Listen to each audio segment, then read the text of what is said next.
Hope you're all well. We will make a start. I've gone with the Tied Bouquet. I do love this set. It's just so pretty and it sits really nicely on that middle panel. Right, so today we are only using four if you count these, 3 items. Alright, so I'm using the Tied Bouquet. I'm going to go through the stenciling with you because I want to go through the colours with you. And I'm also using the DITSY Florals. And then I've just added a couple of pastel, the clear dewdrops onto my finished piece of colouring. Alright, so let's do the stenciling before we do anything else, and then we'll put the card together. As I said, I just wanted to use release 3 and I haven't used them all, so I'm going to start with the stems to the flowers, and I'm going to go with Garden Sage because I want these first stems here to be quite dark. So let's find the brush that I used, green, and we'll just go in here.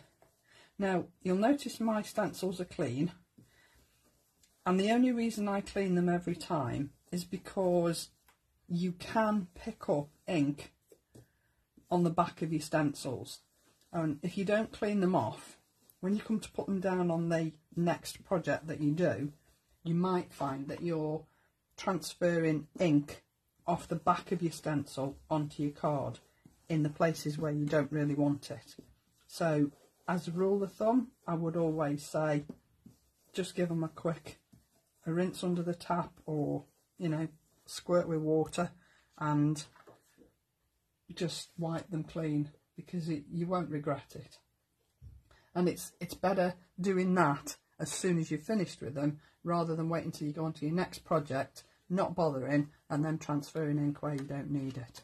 Okay, so I'm now on to stems and leaves. I'm going to go in here with Natural Turquoise, and again, this is another beautiful colour. Now I am just going to take some of that green off my brush because that Garden Sage is quite dark and I don't want that darkness on these, not yet anyway.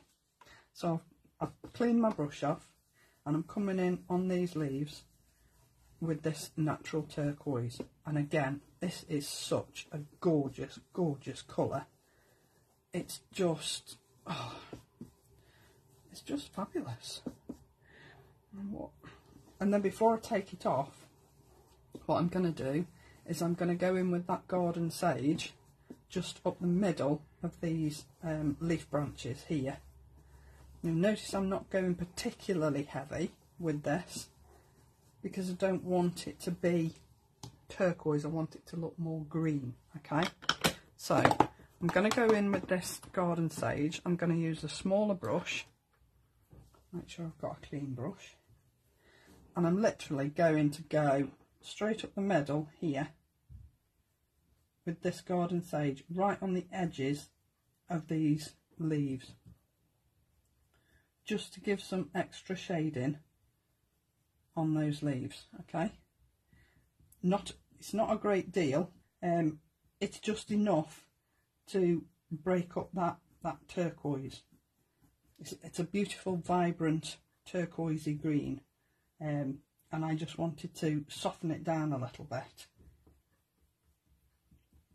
So I'm just going in and adding a little bit of that Garden Sage wherever I've put that natural turquoise. Now I don't know whether you can see that, but you will see it when I hold it up at the end. Okay, so now I'm coming in with these. Now these are the larger leaves that are on the back of the sort of posy, if you like, so these leaves here. Okay, now I want to use green, but I don't want to use either of those two greens. I'm going in with the Pina Colada. Forgot the name then, but I'm not going to go too heavy. Okay, the trick with the leaves, just for me, it just makes them look a little bit more natural, if you like, and they can be whatever colours you want them to be. Don't have to be green even, which 2 of my leaves won't be in a second when I get to them. So So I'm going in with this Pina Colada, and as you can see, it is quite a sort of, I think Lisa said the other night, quite a neon yellow, but it is gorgeous, such a gorgeous colour.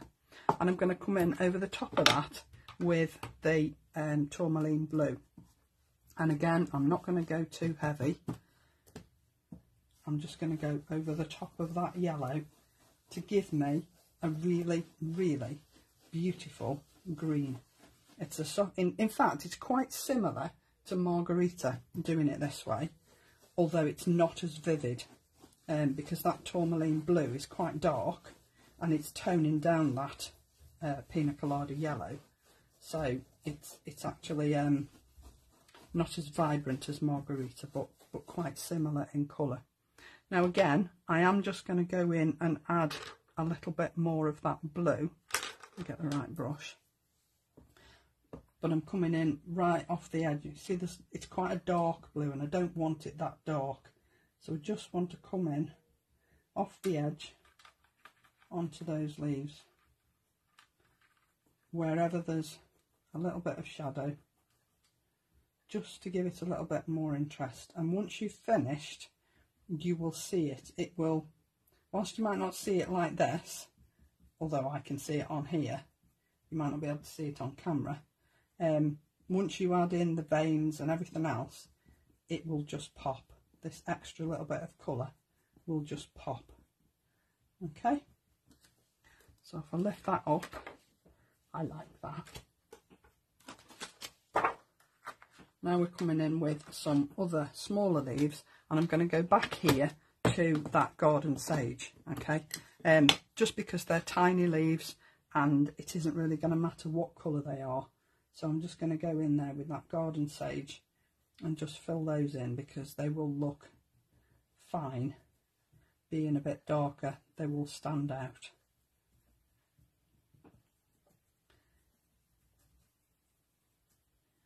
Okay. Just make sure I'm happy with that. Yeah, I think so. And then we're going to come in to some little flowers up here. Alright, now these two leaves here, these are the two leaves that I'm not going to do green at all. Okay, I'm going to do these flowers, and then I'm going to come in with a darker colour just on the edges, just to sort of give a little bit of shadow on the bottoms of those flowers. And these leaves here, I'm going to use as sort of, you know, the extra leaves that are odd colours that florists put into a bouquet.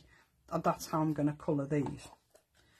Again, these colours, they are, like Lisa said the other night, they're quite sort of, how can I suppose old-fashioned colours, sort of antique colours, and I just love them. I think they're absolutely stunning.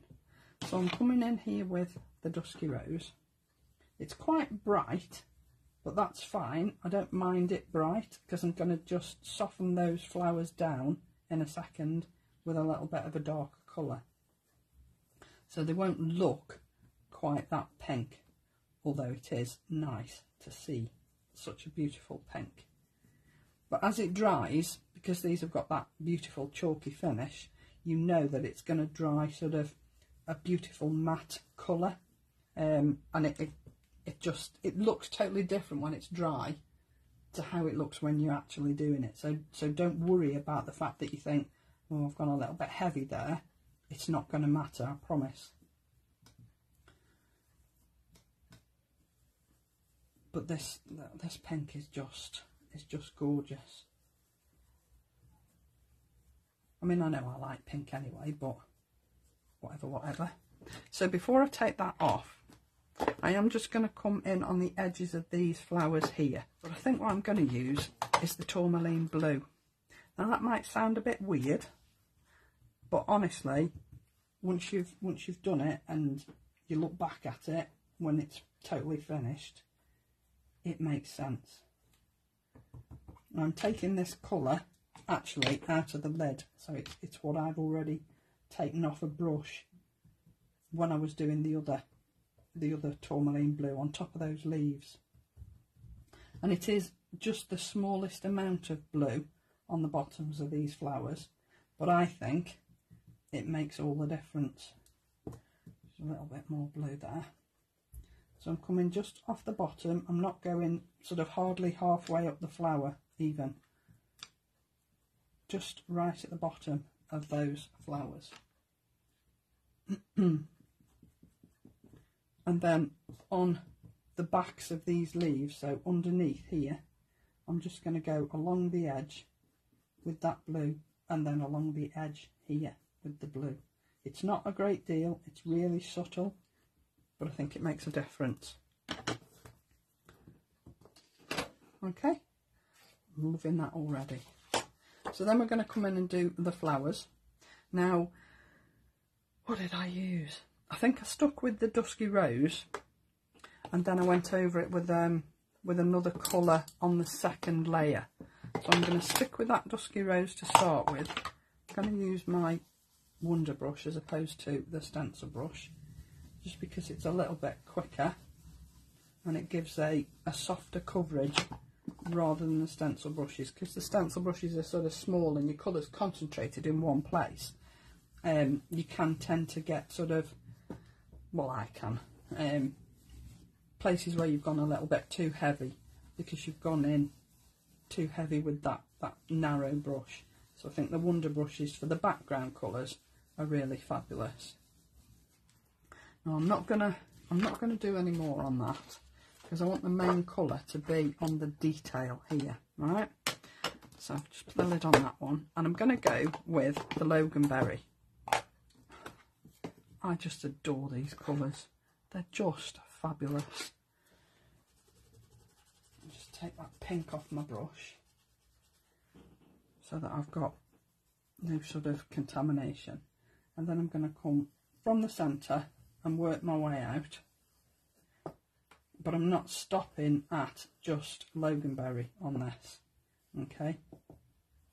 I'm actually going to add another colour right in the middle, just to give it a little bit more definition in the middle.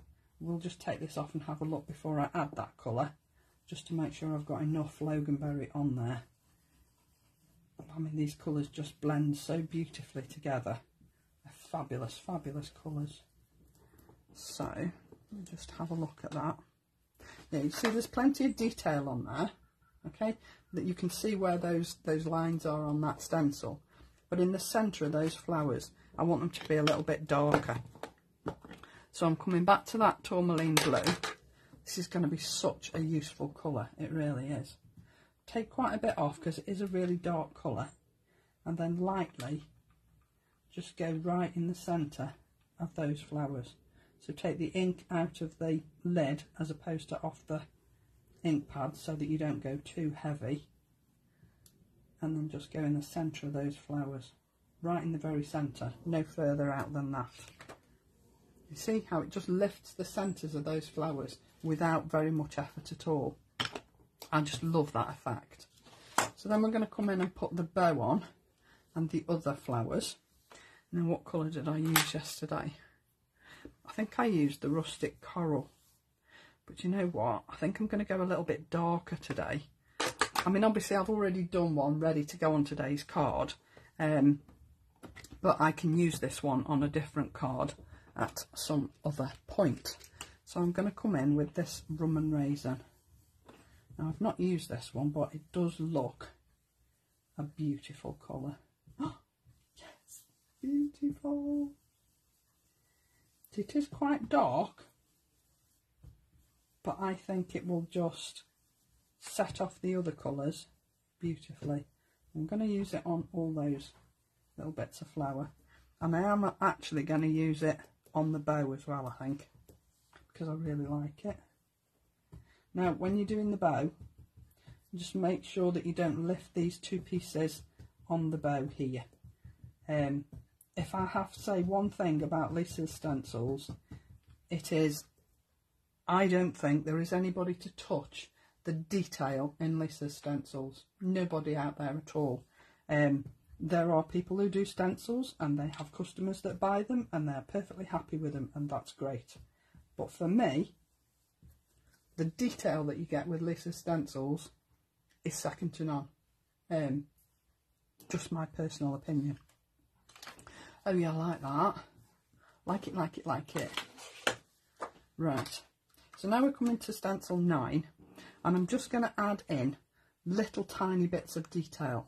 Now, the detail on the leaves, I'm not going to use a green at all, okay, because I don't think the green would look right. I want this to all look really sort of antique-y colours, so I'm not going to use green. So I'm coming in on top of that dusky rose with this rum and raisin, okay, just to lift those leaves, okay. And then here at the bottom of these flowers, I think I did the original one in sage green, but what I'm going to use is the tourmaline blue, because I just think on top of the pink, I think it'll look better. And you won't tell it's blue because it will actually look green. I'm not going to take it off and show you, I'm going to wait till I've finished.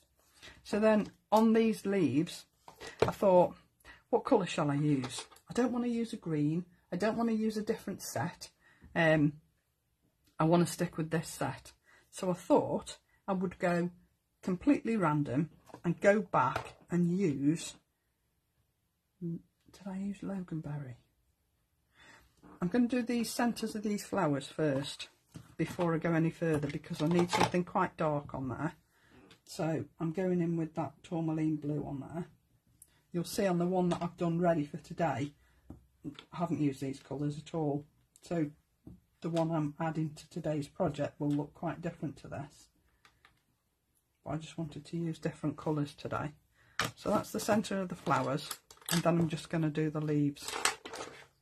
And I'm going to use, Loganberry. And I'm going to do all the leaves exactly the same. I'm not pressing on too hard with this Loganberry, because whilst I want it to stand out and look a different colour, I don't want it to sort of leap off the page, if you know what I mean. So I'm going over all of these leaves with this Loganberry.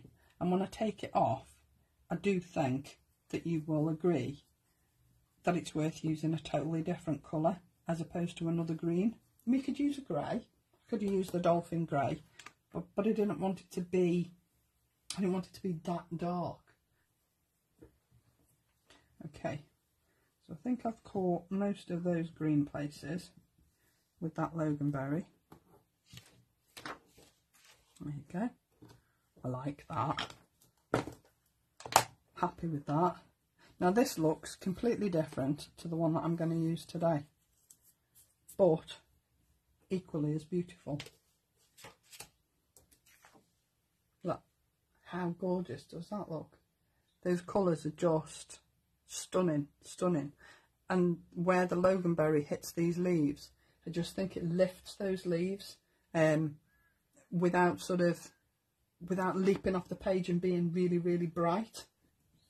Right, so I'm not going to cut this one out.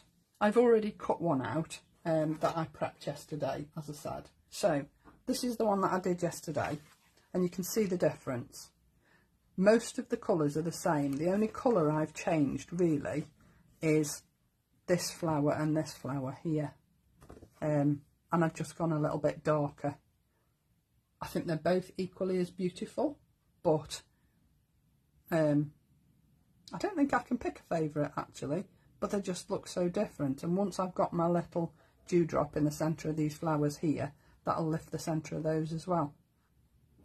So your piece of card that you need for this is going to be 10 by 7, okay? So 10 in length, 7 down. And you're going to score it at 2.5, 4.5, 5.5 and 7.5, okay? So this is 2.5 inches, this is 2 inches, this is 1 inch, 2 inches, 2.5 inches, okay? And then you're just going to score those fold lines. So your first fold is going to be a valley fold, and score that line. Your second one is going to be a mountain fold. Third one, another mountain fold. And your fourth one, another valley fold. Okay, so that when you stand it up, it stands like that. Okay, beautiful.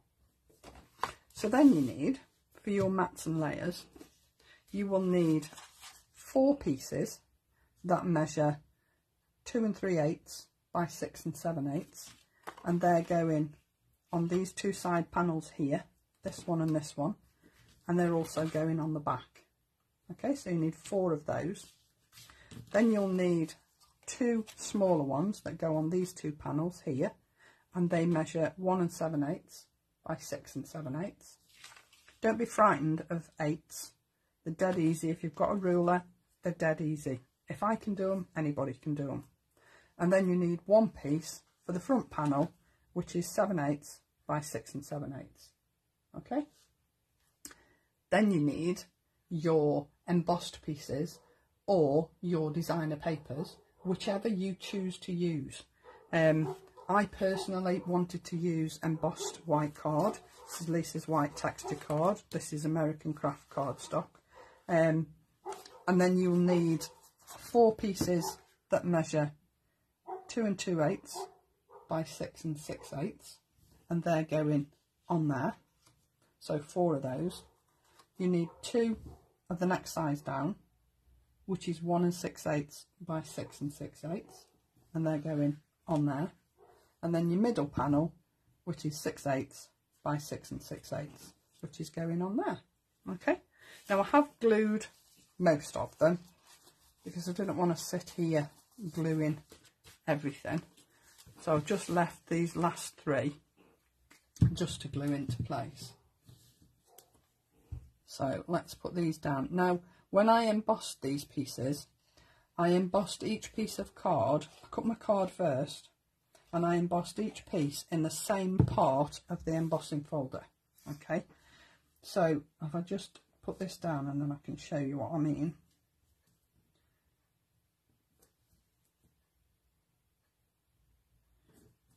Okay, so that's my middle panel. So on the embossing folder, I have used the very same part of the embossing folder every time. So I've put my card in, get a piece of card, put it in the top corner every time. All right. Okay.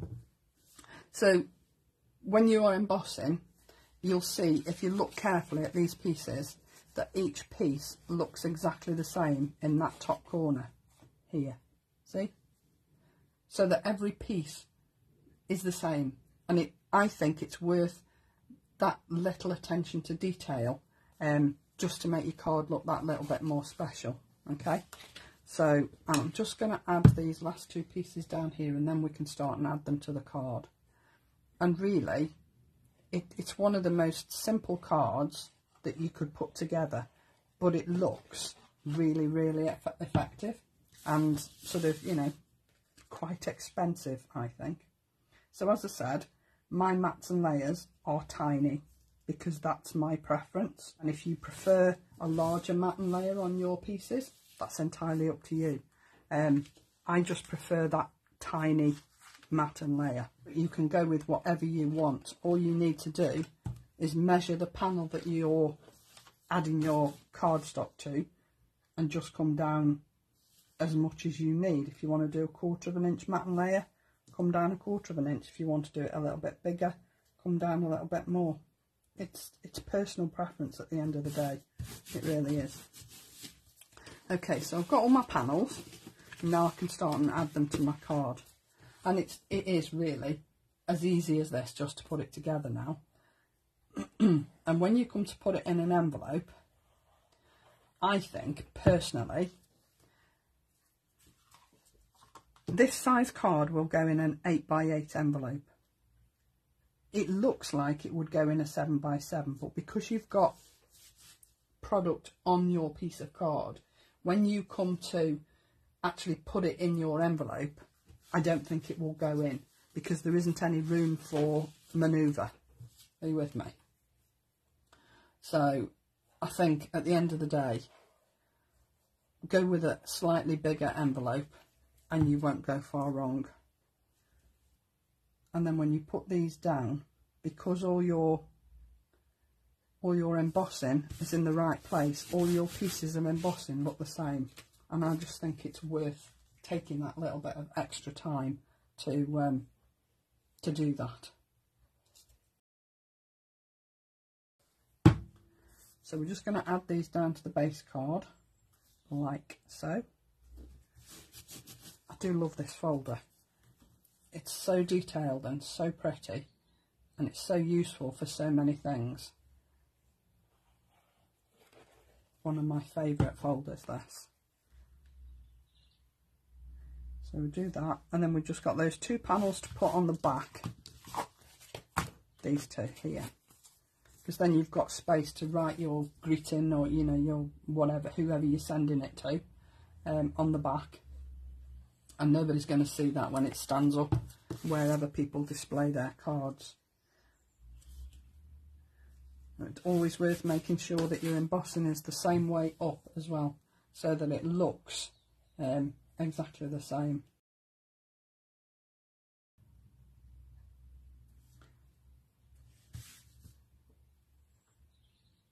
So you see, my mat and layers are really quite tiny. And if you wanted to put it in a 7x7 envelope, then I would make, it's okay as a 10-inch wide, but bring this depth down. So this is 7 inches. So if you wanted to put it in a 7x7 envelope, I'd make this 6 inches. So make it 10x6 instead of 10x7, and then it will go in a 7x7 envelope. Okay. So then all you need to do is add your flower decoration, whatever you've chosen to do, onto the front. Okay. Now I've already put my pads on the back just to save a bit of time. As you can see, I measured out where I wanted it to be on that panel. And what I'm going to do is I'm just going to add this down where I've put those pencil lines. I want it sort of in the middle. I'm just going to add it down there. Okay, so there you've got your piece at the front. And then of course you need a sentiment. And my sentiment is going to go right across the centre of the flowers. So this is from one of the washi sets, and I just liked this sentiment. So again, centre it on the front of that card like so, and I've already put my pads on the back, and there you go. I mean, obviously it's difficult for me to show you it standing up, so if I show you it sitting down like that, you can still see the shape of the card, can't you? But I think this embossing just really lifts this, because it's not dissimilar. They're all small flowers, do you know what I mean? And they're detailed and they're pretty, and that's what this is. And I think the two complement each other beautifully. So that's my card for today. I hope you enjoyed that. I hope you all enjoy your inks as much as I have enjoyed using them. They are stunning, stunning colours. They mix perfectly with everything you've already got. They're just, I don't know where she gets the colours from. I don't know where she comes up with the colour ideas, because they're just gorgeous. They really are. So roll on set 4. So thank you so much for joining me. I'm really pleased to see so many of you here. So have a fabulous weekend. Look after each other and yourselves, and I'll see you soon. Bye now.